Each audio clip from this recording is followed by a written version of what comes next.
Ja, dat is nog steeds best wel een grote groep. Ik vind wanbetalers inderdaad ook niet zo'n prettig woord. Want je merkt toch vaak dat mensen niet... dat ze niet willen, maar dat ze het misschien soms ook gewoon niet kunnen. Of niet weten.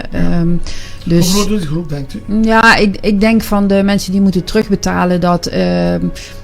in ieder geval misschien wel iets meer dan de helft zeg maar niet terugbetaald wat ze zouden moeten terugbetalen. En daar kunnen we gewoon wel bij ondersteunen. Bijvoorbeeld ook het aanvragen van een lager maandbedrag. We merken dat heel veel mensen dat eigenlijk nog niet doen, terwijl ze daar wel recht op hebben. Ik begreep van mijn informatie die ik had, tenminste als het goed is, dat jullie vaak hulp aanbieden. Jullie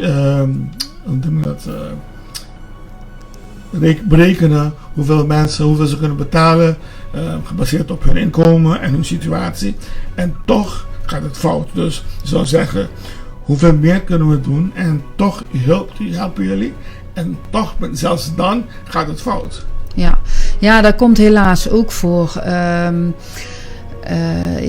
Daar kun je niet altijd iets aan doen. Hè? Kijk, de hulp bij het invullen van formulieren, het verlagen van de maandbedrag, rekening houden met het inkomen, dat kunnen we zeker doen. En wij vragen mensen ook van, kom op tijd, hè, wacht niet te lang. Er zijn ook heel veel mensen die denken, ik maak de post gewoon niet open, want als ik hem niet open maak, dan bestaat het niet. Ja, helaas werkt dat niet zo. En dan ben je vaak te laat, want op een gegeven moment moeten wij ook overdragen aan een incasso of een deurwaarder. Dat is voor niemand prettig, ook niet voor... en vooral niet voor de klant zelf. Maar wanneer nemen jullie, want dat was ook een gedeelte van het gesprek, dat jullie dan mensen op afsturen, dus een soort deurwaarders. Op welk moment dan trek je aan de bel en zeg je, oké, nu is het genoeg, nu gaan we mensen naar huis sturen om echt te betalen. En wat gebeurt er dan? Nou, dan is er echt al heel erg veel gebeurd, want we sturen echt heel veel berichten. Ze krijgen eerst het verzoek om te betalen, ze krijgen nog een aanmaning, nog een keer een herinnering en dan nog een keer een brief van let op, als je nou niet reageert, dan gaan we het overdragen. Hebben ze nog steeds weer een kans om te reageren.